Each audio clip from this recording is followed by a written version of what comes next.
Hello everyone, welcome to the Nerdhood Comic Book Club, the place where we read books so you don't have to. For everyone who's joined us before, welcome. And if you're new here as well, welcome. We are a comic book club that read volume stories, arcs that either us or yourselves choose for us to read. And this is the case this week that a herd member has chosen a book. And this week we are reading Onslaught Unleashed from Marvel Comics, written by Sean McKeever, art by Filipe Andrade, colorist Ricardo Tercio, and letters by Dave Lanphier. Ooh, that was a tough one. But yes. Well done. So yes, we are reading Onslaught Unleashed. This was picked by Cable's Lost Son. He is here in the chat today, and he didn't want to appear with us, but that's cool. But he's in the chat, and so yeah. So everyone, if you want to say anything about it, speak to him. But before we get on to anything else, we've got a big happy birthday to say. Shane, it is your birthday. How old are you now? Like 14? I'm 39 today. Oh my god. I was going to put on my white dress and do my best Marilyn Monroe impression. Saying happy birthday to you. But then I thought we need to make viewers not get rid of them. Yeah, the big 40 is what we want it for. You can send that video to me privately, Phil, don't worry. I charge for that. I have, Anyway. So, right, yeah, let's have a quick hello to everyone in the chat. Sorry, lost my words then. Blue Sonic's here. Evening, lads. Comic Bound. Evening. Cable's Lost Son, the man in question here. Hi, how we doing? We're doing well, thanks. Hope you're doing well as well. Connie's here. Hey, party people. Who said this last week? Was it Highland G who said this? But yes, hello, Connie. Thank you for joining. Hey, people. Comics versus the World is here. He says, I don't even need to say it, do I? Say what? No, we know. Enjoy your night. We'll see you on the rewind. Have fun. Andy is here. Evening Herd, evening chat. Hello, how you doing? And I think... there we go. Happy birthday, Shay. That's from Liam and Beth as well. Happy birthday, Shane. Hey, everyone as well. Thank you for joining. So that is the herd so far this evening. So before we crack on, I will have to give everyone a synopsis for this book, which I was just speaking to Phil and Shane about, and I'm struggling to think of one. And I would read it from the back of the book, but it's huge. So we'll try and do a little condensed one. So Toro from the Young Allies, he is kidnapped, taken to a place in Colombia, and then the rest of the Young Allies and the Secret Avengers go along to try and help Toro. This was part of Onslaught's big evil plan to come through the negative zone by taking over Nomad's body, essence, energy kind of thing.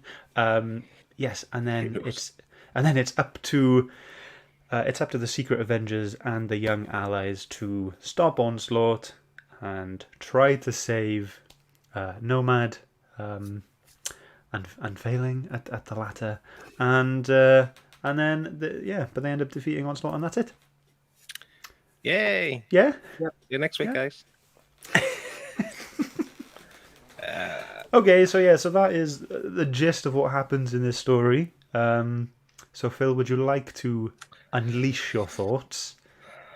I don't have many, if I'm being honest, but that's not like, That's a good like thing. you, though. In general? It's just like, I don't want to be too harsh in the book, because in theory, the actual story itself, the plot, is okay. It was all right. It was fine. It's just the art, for one, really threw me off. I'm sure we'll get to that in more detail. But you started the show by saying, we read the book, so you don't have to. This is definitely one. Yeah, this is definitely one that we will read, so you don't have to. So if you're watching this or listening to us after, and you think to yourself, I'll see what this book is because I might want to buy it, I wouldn't. I've been brutally honest. It was okay, but I think you need to have a vast knowledge of X-Men, for one, and all their kind of fringe. They're not even fringe players. They're what you call them, like C-list, C-list kind of X-Men. I don't really know Right. because I don't. There's that many X-Men characters. I have no idea who's top tier and who's bottom tier. More of these guys rank. Obviously here it has Captain America, it has Black Widow, it has Sharon Carter, it has Beast, but it's not that this is not the best book that I've ever read these characters in, which is a shame. But like I say, the story wasn't too bad. It just had about 3 or 4 different stories going at the same time as well, and the art really threw me off the point. I couldn't enjoy it because of the art. See, I feel the other way around. Oh. I was actually a big fan of the art, and I asked Amy as well because I was like, "Is it just me?" Because I had a feeling that Shane definitely wouldn't like it, but then I was unsure about Phil. But yeah, I was like, Amy, do you like this? And she was like, "Yeah, I really like that." It's just, like, and we both kind of thought the same thing. Like, it's quirky. The proportions are off, but it's consistent. So go on. But on that, and you're right, like we've read books like that kind of style of art Yeah. before, but I think it suits indie books a lot more because these are like Captain America is one of the most established characters, and Yeah. it just looks odd. So when you see him in his kind of glory and all their great books, and you see him in this, it doesn't feel like Captain America to me. So that's where the art let itself down. It's not that it's a bad art. I would read a Yeah. book with art similar to this. It didn't fit. I don't know, it didn't fit the story, didn't fit the characters for me. Like Right. Beast looked horrendous, and Beast is, I actually think, quite a cool looking character, at the best of times. So, Yeah. but not in this instance. But yeah, no, like I liked it. Maybe it's because I don't read many superhero books and I don't read Marvel, I don't read X-Men, all this. And yeah, I think the lines are okay, they are fine. But for me, it was really the colors and the shading that really sold this book to me. If I was going to recommend an aspect of this book to someone, it would be the colors. And how So fantastic. just give someone a box of crayons. No, it's already coloured. But I would recommend this book based on how fantastic it looks, and yeah, I've highlighted a few extra pages for today as well, just to, I don't know, maybe highlight that.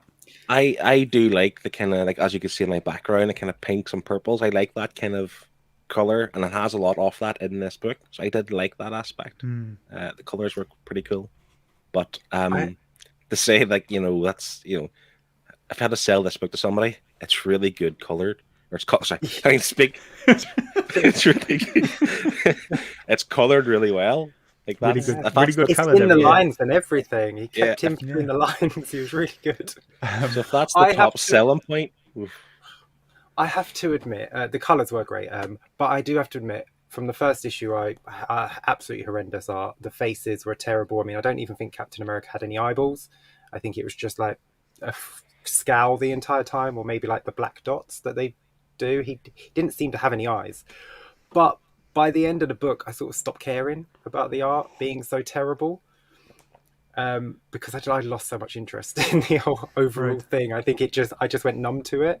So by the end, I didn't hate the art. I kind of got used to it. And there was a page, I think in issue 3 or 4, that I really liked. I didn't pick it. It's not my page pick because I had 2 to pick from. But it's the page where Sharon Carter's fighting Ant-Man.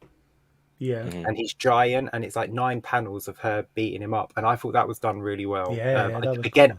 I liked the layout and I liked the way it was done. But the art could have been better, but I did like that page. Okay. We have our usual latecomer, the comic book report. Crap. That's all he's saying. But yeah, thank you for joining, Dom. He says he's here now, and happy birthday to Shane. So Cable's Lost Son is weighing in as well. This is his pick, and he said that he wasn't a fan of the art. The straight lines and heads were horrible.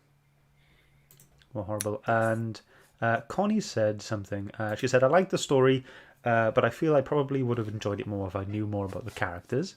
Yep. Which is, probably a given, considering how, like Phil said, Z-list these characters are. I think I heard of Nomad once, and I didn't even know there was a Spider-Girl. Didn't even know that. And she also said the art reminded her of a cartoon she used to watch as a kid, and she cannot remember what it was for the life of her. I also get these vibes. Johnny Bravo.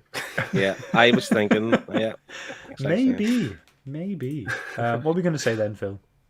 We did read Spider Girl for the Nerd Herd, but she, Spider Woman. Spider Girl. Spider-Woman. Oh, there we go. So we're all okay. My bad. We read But Julia Parker stuff.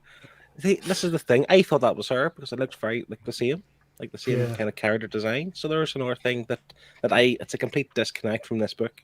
For And then me. she shows up and no inclination as to where she came from or what she was doing.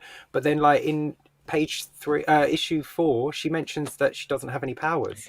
Yeah, But she comes swinging to the top of the building in the first issue. So why doesn't she have any powers? What? See, they didn't explain anything. They didn't, and that was maybe they can't explain every character, I suppose, for the book, but that's maybe the problem with this in terms of why us three maybe don't get it because we don't know these characters. The first page of every issue has the lineup of the teams. Yeah. It has their names, and then in the middle it has the previously in the story. But where it's got the character and the names, there's enough space to give a tiny little bio. You know, like Spider Girl used to have powers, now doesn't. You know, Nomad comes from an alternate dimension. Like they could do that because they've done that in other books. They give you just one line about the character. Because I didn't know what who's the guy that got kidnapped? Toro. Toro. I didn't know what powers he had. They didn't tell you what he could do. Transforms a bit, doesn't he? Yeah, but we didn't know until he did it. Like, Dragon Slayer or something. I have no idea. And did Nomad have any powers? What did she have any powers, or was she just a person? She just came from the negative zone and had some sort of connection to the people within the negative zone. Yeah. This is what I'm trying to say. It's so weird trying to make sense of what these people bring to the table. And I actually thought Nomad was Captain America, not called Nomad in a storyline At one years point ago. he was, yeah. So my understanding is Nomad is Captain America's mate in another universe in place of Bucky. Isn't her name like Rebecca Bucky or something? Her name's Rebecca, yeah. I did mention about replacement for Bucky, in her world, but then also like I kind of offered an explanation that said Onslaught. It said like you're only here because I can't remember how you worded it. Like she was only in this world because he put her there so he can come back this way. But she had died in their previous fight alongside him. Do you believe that or not? Like what who actually is she? Where's she from? It's just so confusing at this point. I just remembered it basically as in she is from another universe or another. She was from another dimension, and then she stopped Onslaught the first time in the main event, was it like 15 or 20 issues, the main event. So she had stopped him, thought that she had survived the fight, but she had actually died fighting him. Yes. Then he sent back a piece of himself to keep himself tethered to this universe. So it's a bit convoluted. It was the long way of getting it so that he could come back in the future. They just like, remember that character? Let's just say that she's not real. And she hasn't been real this entire time. So if anyone liked her, tough. I think you nailed it on the head there. Blue Sonic, he's saying he's not a fan of the art himself. First thing that put him off were the faces. So the same as you, Shane. Sean's here. Evening, peeps. Thank you for joining. And so is Dean. Evening, everyone. Happy birthday, Shane. Hey, Dean, how you doing? Adam from Comic Bounty saying, I don't know if the interior art was any good, but I do love Ramos, so I'm a fan of the covers. That's probably going to be the only opinion I can share of this book. I like the covers. We'll show you the art. Yeah, the covers are great, and they probably are the best bits. But we'll show you the pages in a sec. Connie has also said, I know who the characters are, like Spider-Girl and Toro, but I didn't know the titles had been passed on, because Toro was Thomas from the Invaders, etc. And Blue Sonic is saying the interior art was completely different. Would have enjoyed it more if it was like the cover art. Yeah, agreed. Yeah, that's I know they get different artists for the covers. I know this. They've been doing it for years. But it's surely you can get close. You can get two artists that complement each other. So when you open the book, it's not so jarring. And like this was just complete. It goes from nice, smooth, round, cover art, and you open it and it's just sharp points, just like It's like getting a nice soft donut and biting into it and finding broken glass. You know, you don't want that, do you? You know, you want it to be soft on the inside. Yeah, it's pretty similar to what I was saying last week about Ghost Rider, isn't it? Because the covers were fantastic and they were so detailed and wonderfully coloured and just lush. And then you get to the inside and it's a bit jarring. You know, like I said, I didn't have any problems with it, but it still was like, oh, you know, you're expecting one thing and you get another. And yeah, it would have been nice if it was at least close. Yeah, pretty much. Glad it was only 4 issues. He says, so I think the reason Cable's Lost Son chose this for us was the fact that he liked the previous Onslaught stuff. So this was a story he really wanted to read, I guess maybe from a nostalgic point of view. Well, you know, Onslaught seems like a really cool character. I mean, he looks great. The concept is cool. Yeah. Was it it's like, it's not a combination of Magneto and Xavier, is it? Wasn't it like a combination of like their powers? Bits? Yeah, and like their powers combined as well. So it's like all the power of both of them just in one being. But it isn't both of them. It's just their power. Yeah. Yeah. Yeah, or their essence or something, wasn't it? Yeah, it's something that's manifested itself into some sort of being, but who knows anymore? What is life? Who knows? Right. But he looks cool. For the people who haven't read this book and are interested to see what the art is like inside, I've picked out a page which showed the most of the characters on one page to kind of give you a kind of idea what the designs were like there. So this is it. You know, very, very, you know, square-jawed kind of vibe, isn't it? Everything is, I think you said it last week, Shane. It was like a lanky, or like the proportions, like thin arms, long, like thin ankles, and that kind of thing going on. It's just a weird choice. I mean, I know every artist has their own style, but it's just a very weird choice. It's not far off Kaiju Score. Am I thinking of that right? Yes. Yeah, I was getting similar to Kaiju Score, to be fair, when I seen it. Like, it's just the weird shapes of the legs and the joints, the elbows, and it just doesn't. I don't know. It's odd. It's very odd. But I don't like it. I don't like the sharp jaws on Captain America. And as we, but do you see what I mean about his eyes? Like, yeah, there's nothing. Doesn't have any. And even the Captain America suit wasn't overly detailed. Well, from what I know of the suit to be like, it just seemed like it wasn't Captain America. It wasn't Steve Rogers. This is his super soldier suit. He doesn't have his shield either. Did you notice? He has a force field on his wrist. I didn't notice that, and I think it's worse than it is, because it should have the shield. He gave it away, didn't he? Gave his shield away to someone, I think. Where are we? Right. So Connie says she will say that she enjoyed the story to go and read. She enjoyed the story enough to go and read some of the previous stuff from this storyline. Like she wants to know what all the crack is. I'm glad you got that word. It's very unusual people get that word. Well done. Oh, thank you. And off my shelves, Black Widow could break records balancing milk bottles on her head. That's a compliment for the art, I suppose, really, isn't it? Yeah. Well done for drawing a flat top head. She could hold milk bottles on top of her head. Yeah, I will say though, like, character design's not great. You know, everything else that was drawn was like the environment, buildings, like, you know, environmental stuff, the jungle and stuff. Yeah, it all looked great, and it's just it was just the actual people and characters in this that didn't look exactly fantastic. Like, one example I would like to give, this was nearly going to be my page until I found actually what my page was going to be. This is like this is an example of, you know, the fire. I love that fire. It kind of reminded me of some sort of like Japanese art. Shane, you're looking very bemused. It's just like the fire's nice, like a Toro's face. It's just... Yeah, I'm not looking at Toro's face. I'm talking about the fire. All right. It's like, but yeah, that's thanks to the colorist, though, isn't it? Because otherwise, it's just squiggly lines on a page. No, yeah, I totally agree. But art and colors have to come together, don't they? So, and that's what we got out of it, and that really caught my eye. I really like that. But yeah, guys, you want to get on to our I pages? will compliment the page layouts. Like, they did well with the layouts of the page. They weren't just block squares. It was active, and then Yeah. it was decently done. I I will also give it that. I also think Dean has actually hit the comparison and the nail on the head here.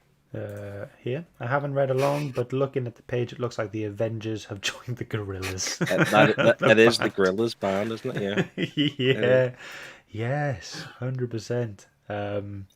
Yeah, Comic Bound saying the tie-in album would be great, and Lee is also agreeing. Yes, Dean, it's Gorillas. Yes, I think he's absolutely nailed that there. But yeah, we've seen this style a lot of times before in other types of pop culture as well, and yeah, you definitely nailed that on the head there. Should we look at our pages? Yeah. Okay, Philippe, let's go for yours first, mate.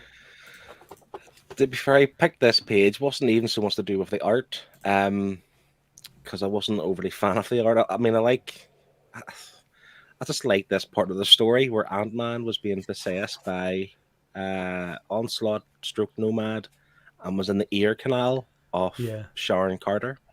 And it's just like, if I can see the canal, and then she's actually washing it out in the sink to get rid of him. I like I this just as thought well. I just thought it was quite fun, and for some strange reason as well. I don't know if you picked this up, but whenever the art cut to Sharon Carter in the Quinjet or whatever it's called in the jungle, the art seemed to change for some reason for me. I don't know if it's because I had more background or just the colors were different, but the art looked better whenever Sharon Carter was on the page. I don't know why. Do you just have a thing with Sharon Carter? Is that? Judging from that Just- bottom panel, I can tell why you liked it. I don't know what to say back to that, Shane. But anyway, but yeah, I just thought this was a really cool page, really cool. Getting washed out, getting the hair canal washed out for Ant-Man. Yeah, it was really clever of her, wasn't it? Yeah. She was really quick on her feet. Like, she thinks really fast. She's a really good shield agent. I don't know if you're taking the proverbial No, lie, no. or you mean it. No, I mean it. Yeah, like how quick she thought. Like, as soon as she could get back up, she's like, right, how do I get him out of my head? Going to drown the bugger. Yeah, that page you referred to as well, her in the fight scene. I thought she was really cool. For me, Sharon Carter was my favorite character in the whole book, and she didn't even have that much to do really. No, she was used sparingly, and she was really good at what she did. Yeah. Shane, we'll move on to you. Yes, I picked this page because I know it's simple, but I thought it looked really cool, actually. Like, as much as I didn't like the art, when I saw this page, I was like, that's quite cool. Mm-hmm.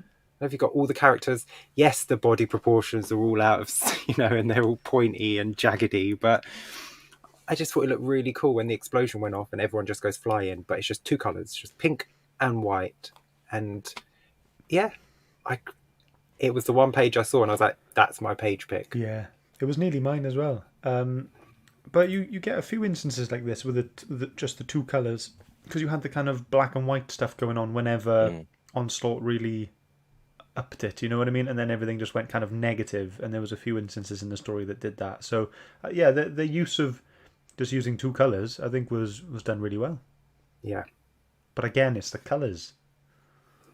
Yeah, pinks, the purples. Yeah, Phil loves the pink and the purples.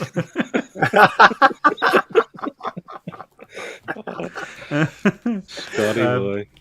Okay, let's move on to my page. Let's do mine. So there was only 3 instances in this story where we had pages like this. It's the exact same style, but it was kind of like watercolored or like slightly like airbrushed or something. And for me, I just wish the whole book was like this, with this kind of airbrushy, watercolory kind of feel going on, because it just totally enhanced everything that I was looking at when I got to these pages. I absolutely loved the 3 pages that these were involved in. So this was kind of when Nomad was kind of in her own mind, that kind of thing. Is that what was going on?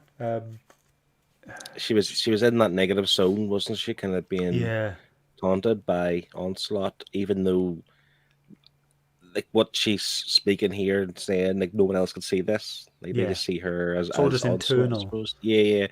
But yeah, this is really cool too, and I just quite like the use of like the three heads of Onslaught, like the three kind of glaring eyes or sets Yeah. of glaring eyes looking down at her. And for some strange reason, the art, like the faces, this is probably the best use of the faces in this whole book.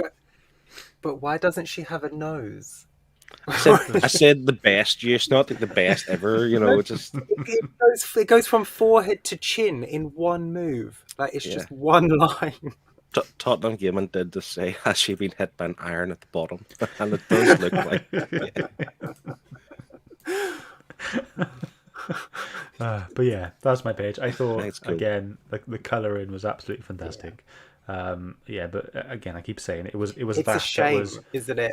When a colorist tries so hard, I mean, they do the best job in the book, but they're not recognised for it. Like, I mean, obviously we're praising we're him at the recognising moment, Ricardo now, yeah. but someone would just pick up issue 1, go through it, and then put it down and not go to issue 2, and it's a shame because he is really, really good with his colours. No, yeah, 100%. Yeah, this is definitely someone I want to look out for. There's not many colorists I look out for. There's Mike Spicer, because he's best friends with Comic Airwaves. Tamara Bonvillain. She does the Once and Future stories. That's a real name. What the hell? Bond villain. No, Bond villain. Oh, I thought you said Not Bond villain. I used to think she was a Bond villain whenever, you know. Can you imagine her rocking up in 007 being like, suspicious? Yes. So, so she's fantastic. She does the Once and Future stuff. She's also done Proctor Valley Road as well. And now I am definitely going to be keeping an eye out for Ricardo Tercio. Yeah. He's absolutely brilliant. So Connie's got a question. Why was Toro green? I don't know what his power is. Is he a Hulk? Yeah, I wasn't sure if he could mimic powers because when his brother turns into a dragon, then he sort of turns into a half dragon thing. So I was like, or can he just do the same thing as his brother? Like what exactly was his power? I don't know. If anyone does know who Toro is, can they tell us, please? Cable's Lost Son even... Oh, Connie also said that Sharon is also one of her favourite characters, which is... It's like she's a Winter Soldier fan or something. Yeah. Yeah, I don't know. She doesn't put it all over her Instagram all the time or anything. But yeah, Cable's Lost Son is saying he was a little confused with the end. Was Cap dreaming? Yes. I took it as like he replaced the Nomad dreams and her nightmares type thing. Right. Yeah. He took them over. Well, she was having the dreams at the beginning, wasn't she? And she told him about them. So now that she's dead, he's now transferred having them. So he must be the connection between Onslaught. Maybe. Oh, I just took it as he couldn't save her, so now he feels like he can't save anybody. I'm looking too deep into this book. Into this 4-issue book. Dean's saying at least colorists are credited in the books these days. Back in the early days of comics, they weren't at all. That's true. Yeah, so at least we know who to look out for now, which is great. I don't know. I'm going to put this up, and Andy says Toro created the Human Torch, he thinks. It's the most knowledge of us so far that we don't, because we don't know. So we're assuming that's correct. We'll believe anything right now. So yeah. Okay, moving on to the story then, and we're done. So, for me, it felt it was all just the first issue brought us to where we needed to go. Issue 2 and 3 was just. We were just in 2 different rooms, weren't we? Oh, 3. We were in the room where Onslaught was. We were in the room where Toro and El Dragon was. And then we had Sharon and Ant-Man. And we were just stuck there for 2 whole issues. And then everything kicks off in the last issue, in issue 4. Yeah. I just felt like Amy was asking me, how's it going? And I was like, we're just stuck in this room. Nothing's moving. It's just a bit of chat here and there, and Nomad's sad, and her friends want to save her, and that's it. There was no battle really, was there? Like there was no big fight where everyone gets a chance to hit Onslaught and use their special ability, or team up, and the covers make it look like that. Yeah, Like Yeah. there was a time when Gravity looked like he was going to get the better of Onslaught in the final battle. Yeah. But he didn't really see it. Like it didn't happen. He just grabbed him and held him in his hand for 3 pages or something. Like it's just like what's going to happen next? There wasn't a real big kind of fight scene, and the whole idea that where I was confused about as well, and not confused, what I didn't enjoy was Captain America's away fighting. Who was Captain America fighting? He was away fighting somebody. El Dragon. El Dragon, and then Toro was fighting El Dragon, and Nomad was in. It's just if you're all going to this place for the reason for Nomad and for Onslaught, why is there any kind of side missions, side quests, Well, side fights? Cap said he ran off because he wanted to keep his promise to Nomad to go and save Toro. That's why he split off straight away. He's too noble. He's too bloody noble. I mean, I was expecting Onslaught to take over one of the teams and pit them against the other. You know, like you take over the mind of, say, the Secret Avengers, and then they're fighting the young allies. You know, and it's like a battle royale between them. Yeah, that would have been better. Like but that's what I was waiting for. Like the superior, well-established heroes being kind of like, that's a comic trope that I can get behind, if you know, like that kind of idea. But yeah. I was just waiting for it, and I was like, and it just never happened. And it's going to happen in the next issue. It's going to happen in the next issue. And then he's like, oh, there were only 4 issues. It didn't happen. Yeah, that would have been cool. I said only 4 as if I wanted more. I didn't want more. you know, considering how strong Onslaught is made out to be, and then he only took over Nomad and Ant-Man for a bit, and then that's it. He froze them all at one point, didn't he? They were all frozen. They couldn't move. I can't remember who it was. Yeah. He got all of them, everyone in the room. They couldn't move. And I was like, now he's going to take over. They explained it to the point where, okay, he has some of his power back, but he's not fully charged or something along those lines. It's like, well, if you're able to control like the Avengers so they can't move a single bone in their body, surely then, you know, you have enough power to do something with it. He had an entire army of children carrying guns that he was controlling. So he couldn't have been that weak. Yeah. Because they were all mindless. Like, their minds were wiped at the end. That's why they stayed behind to help the kids. Yeah. So, like, he had an army. Why didn't he just let go of the kids and take over the Avengers? This is true. Maybe they were stronger minded than these kids. Yeah, but I mean... Remember the kids, were they part of the cartel? Yeah. Yeah. See, the thing is, even though this was a 4-issue story, this is a lot of confusion. Yeah. Nothing like it just kind of felt like they just assumed we should know all this, or they just assumed that we will just go along with it all and not question anything and just go, okay, this is this because it is. I do wonder, like, I get the impression, so obviously Onslaught, which was a big event, you know, there's a big main series tie-ins galore for this event, and they've wanted to bring him back in some capacity, but I have to wonder, was there a need or a want for this type of book? Like, what did it do? It didn't benefit Captain America or Black Widow or Sharon Carter.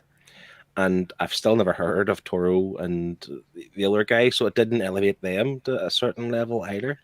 It just makes me wonder what was the purpose.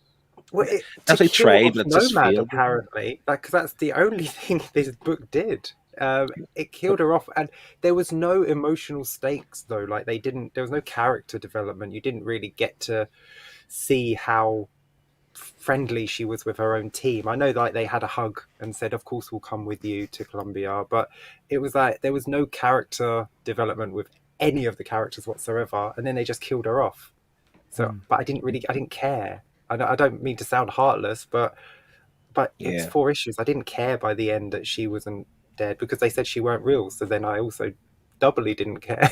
And I didn't really care for any of the characters. Like even Ant-Man was somebody who wasn't it was Eric something another. Eric O'Grady did at the end when he says about being mind controlled. Did Sharon Carter imply that he was a rapist? Yes. Something abusing women.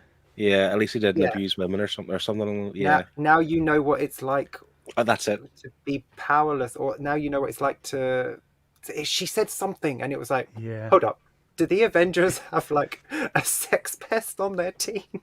That's what it sounds like. That's what it sounds like. Let's have an opinion from Cable's Lost Son. So he says he thinks that this whole universe event, the whole universe event of previous Onslaught stuff, this then kind of felt a bit drab and not really world changing. Thinks it needed more characters and ones more well known. More characters? We already had like 10. One's well more known, yes, but not more of them. But that's what the point I was trying to make. So they had this big Onslaught event. Like, what was this? If they're going to have that big event that sold copies of a series, use them again in the same kind of high stakes level with the kind of well known characters. Like, it just seems a bit daft if they were away fighting Onslaught previously, and there's like a threat that he can come back into the universe. Like, surely all the Avengers and all the X-Men should be there to stop that. Because why couldn't Captain America lift the phone and tell everyone else, listen, he's going to come back tonight. He's going to head to Colombia tonight to stop them. Like, it just seems like a real unnecessary kind of event, non-event. Yeah. I'm trying to just get some sort of justification to why they brought this series out. Yeah, because this could have just been a crossover between the two titles, because I'm sure Young Allies had a book at the time, and Secret Avengers had a book at a time, no? Don't ask me. Right. I don't know any Marvel stuff. I mean, I did like seeing Starfire, like, from Spider-Man's Super Friends. That was cool. Right. Yeah. The cartoon show in the 70s, 80s, do you remember that? Well, yeah. Spider-Man and his Amazing Friends. Don't worry. Yeah. No. Before Scott's time. Yeah. There were only like 2 notable story bits that I actually enjoyed. So, at the end where, Nomad was sacrificing herself, and speaking to gravity, I quite liked that. You kind of see how deep their, friendship and relationship goes and whatever. And yeah, I thought that was quite nice. And a little bit touching, and I think most people can kind of resonate with that kind of stuff as well, in terms of like, if I'm telling you it's okay, would you do the same? And when he was like, yeah, I would, and she was like, okay, go on then, stop me, kind of thing. So I thought that was quite nice, and then the fact that we had the kind of grief on the plane scene. Where everyone was just sitting down, having a bit of a mope, and just getting real for a little bit. You don't really see that kind of stuff. Well, I don't anyway in the stuff I read. But that was really, I don't know. It was nice. It was refreshing, maybe a bit sobering to kind of see everyone kind of have this, I don't know, afterthought based on what's happened, and that they've lost someone. And yeah, I like that. From a story perspective. That was what I enjoyed. Yeah. It grounds the heroes, doesn't it? You can then relate to them a little bit more. 100%. But with that said, like, again, that was at the very end, wasn't it? Yeah. Mm-hmm. So they could have had more of that. Like, as Shane mentioned, when Nomad was about to sacrifice herself, or Gravity was about to sacrifice himself, whoever sacrificed himself at the end, like, there was no touchy moment there, really. It all came after, which is fine, but like that kind of reflection and so on. But you want the kind of like the real kind of hit home, like it's now or never type thing. I have to do this, like that kind of moment at the start or before that. And I think it would happen too if the characters had a chance to kind of like, I don't know, like, there's no good character development for me in terms of relationships between another. Like, they had that wee group of friends. I think this book's maybe like 5 years too early, because if you think things like Stranger Things and like other kind of kiddie or young teenager kind of groups, they hit the kind of the theme or the tone really well, and this didn't do that, but maybe because it didn't have anything else to kind of base it on. I don't know, there wasn't even that many buddy moments amongst the young allies for me, other than a few wee hugs and they missed their friend and stuff like that. But maybe I'm just being too cold and cynical. I don't know. It was just lacking action as well for such a quick story, because it was quick. For you sit down, it doesn't take long to read it.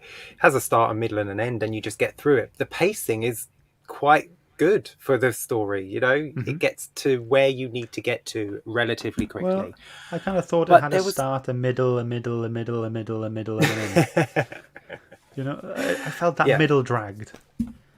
But there just wasn't enough action for something that was meant to be this guy who can destroy the world. He was literally going to kill everyone on the planet. So if he's that terrifying and that powerful, I just wanted more fights, even if it was just him batting them away and showing his dominance over every single one of them by just beating them.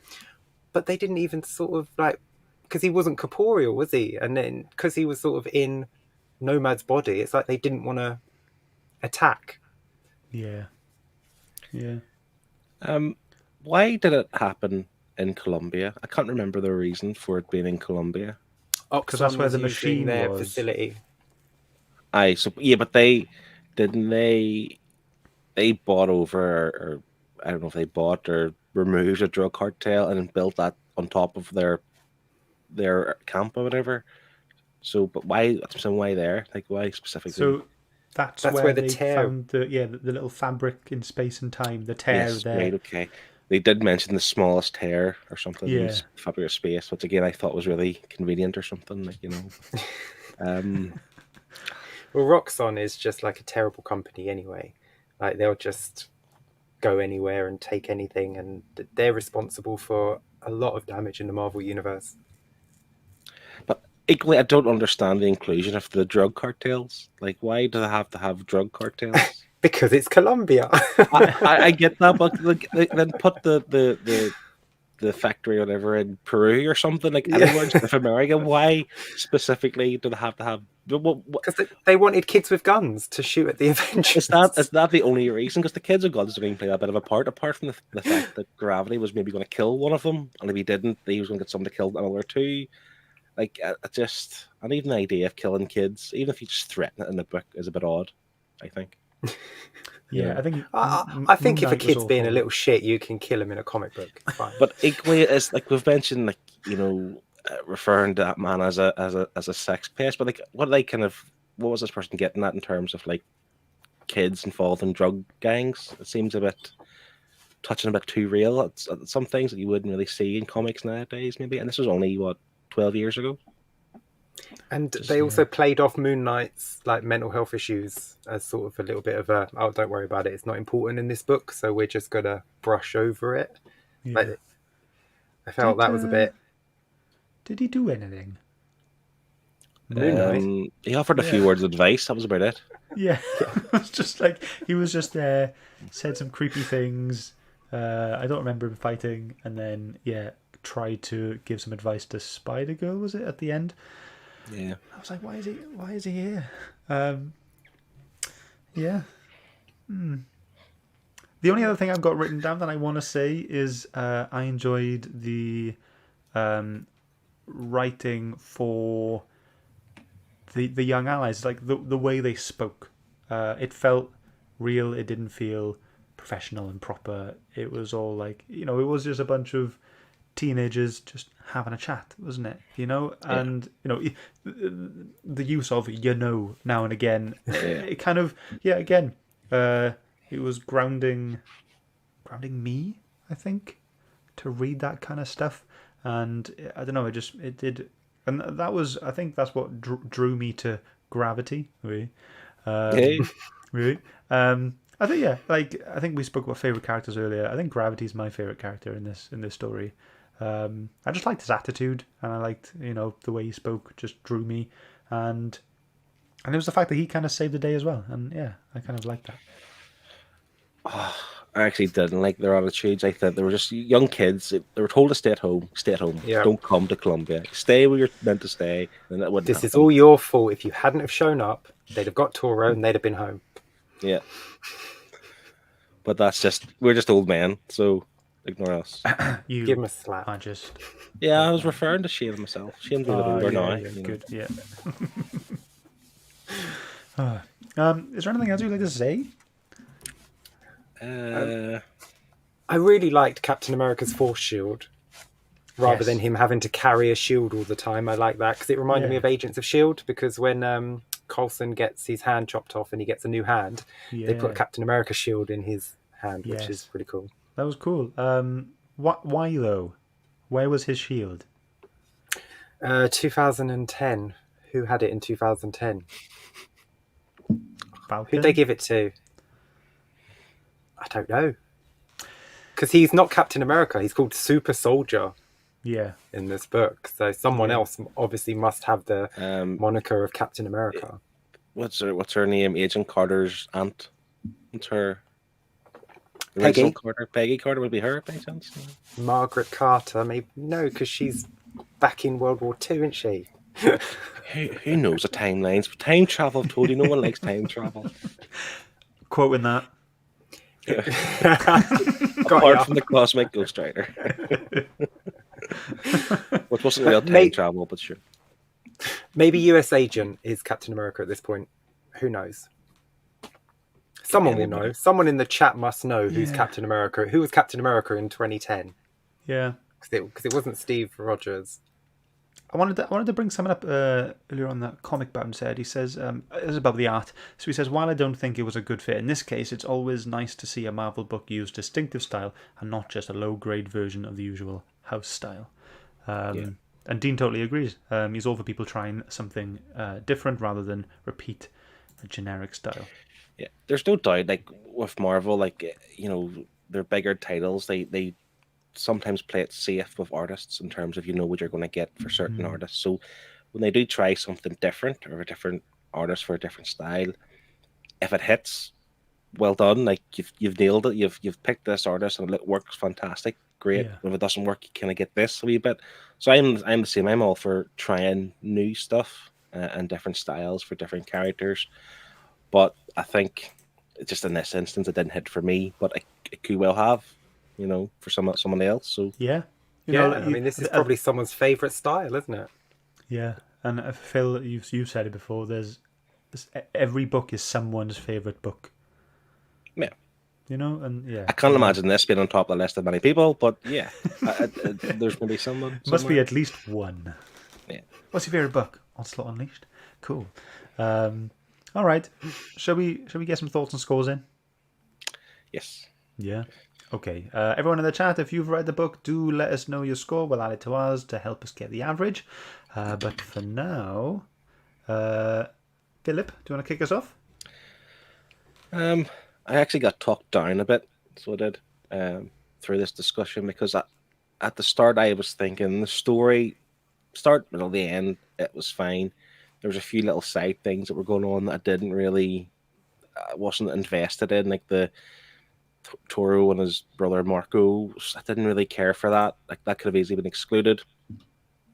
The art it's not my style of art. Again, it's not bad. This would work for like an indie book, but for seeing Captain America, Black Widow, like more established characters in this art style didn't work for me. I absolutely applaud them for trying it, of course, but it didn't hit. The colors was the best part of the art for me, which should never be the case. The color should enhance the art, surely, but not be the best thing about it.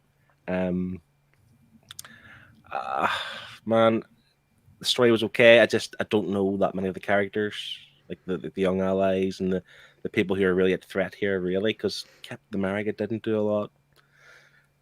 Not really, and I'm struggling with the book because I don't want to, slate it too badly because it wasn't that bad.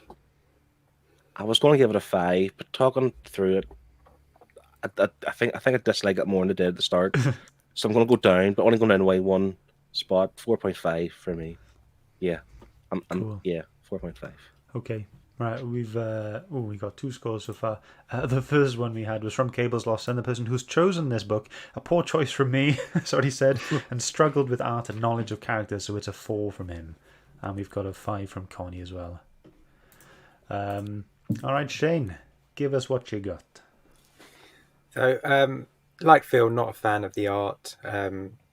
With most books, well, I say most books, with all books, if the story's really good, I can forgive the art, but I couldn't this time because the story wasn't as compelling as it could have been, it's my preconceptions. I was expecting there's two teams in the book. There's someone who can control minds. Obviously, at some point, we're going to get a massive battle royale between the two teams. And it just never came, and I was disappointed. I know that's my fault for putting it on the book because it didn't promise that, but I wanted it. I don't really care for any of these characters on either team, really. I've never been a fan of Captain America. He's a bit boring, isn't he? And Black Widow, she's all right. Sharon Carter's all right. Ant-Man, where he's a sex pest now, so I don't like him. Beast. I think Beast had one line in the entire book. No, he spoke more. Spoke a lot, yeah. Yes. He was so underused. All they got him to do was like tear some cables out. He did nothing, and that was a shame because I quite like Beast, and I like this design for him, like this version of Beast.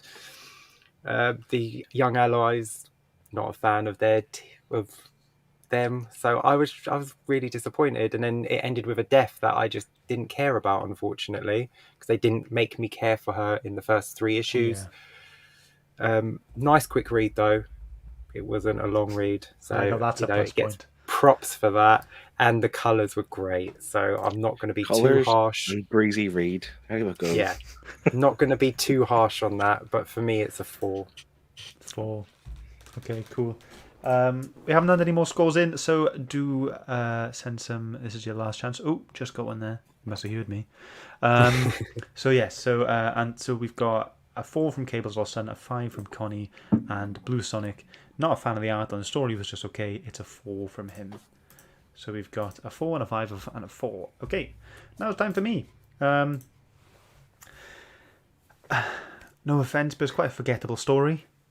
The only thing I would love to remember about this are the colours and the things that they coloured in. It was great, but then I am gutted that we didn't have it all in that kind of watercolory style. I would have much preferred the whole book to be that, but I don't know. Maybe it would have been too much. But I love that bit. But yeah, the story just seemed to drag. I feel like we could have had it as a tie-in here and there, like was said earlier. I don't think it should have been a full 4-issue like mini series on its own like this. And yeah, I think I've got a similar issue with the teams. I know who the Secret Avengers are, but I had no idea who the Young Allies are, and I just knew who Nomad was. I just knew the name, and that was it. So I just kind of shut that down in my mind and just went with it. But and then there was no emotional pull because we didn't know who these people were. There wasn't enough issues to kind of give us that. And if they wanted to give us an emotional pull, they should have used less characters and had them talking more. Mm-hmm. If they really wanted it to affect us so much. But yeah, I really appreciate Cable's Lost Son choosing this book because of how great it looked. But pretty much nothing else. And my score hasn't changed since before starting this and talking with you guys. It's been pretty consistent, and it has been a 4.5. Nice. So there we go. So the scores are in. Right, so we've got, from the viewer's choice, we've got a 4, a 5 and a 4, which gives the audience an average of 4.3. And then adding that onto Phil's 4.5, Shane's 4, and my 4.5, that then gives us all an average of 4.3. So there we go. So it's 4.3 out of 10. Let's go ahead and see if it hits our top 10. No. Doesn't hit our top 10. So that means it goes down to the next leaderboard here, which means it is in joint 14th place with Nameless. There we go. Wow. How do you feel about that? I'd rather read this again. Yeah, I think it would, but I think the art obviously for Nameless is better. But oh yeah, yeah, that's probably about right. Yeah. Okay. It's a shame coming off such a great Marvel book last week. Yeah, you're right. I know. Yeah, A great Marvel book last week, but we're going to be going into a great DC book next week. Yes, we are. And speaking of that, so this is the start of a brand new wave from us. It is Shane's pick. Let's go ahead and see what we've got.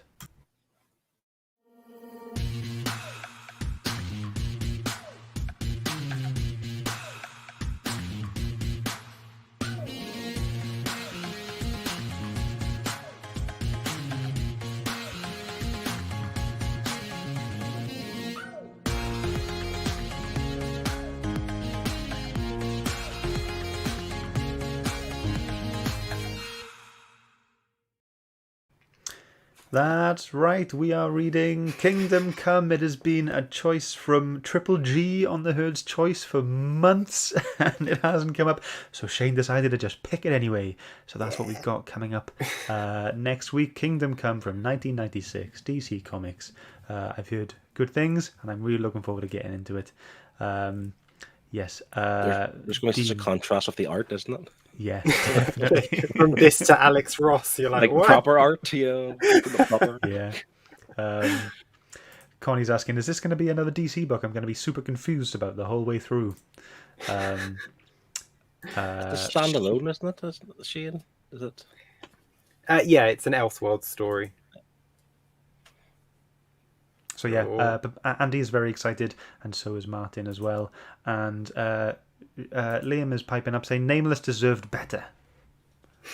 I kind of agree, but I think it's only just me and him that are in that boat, so I'll just leave it there.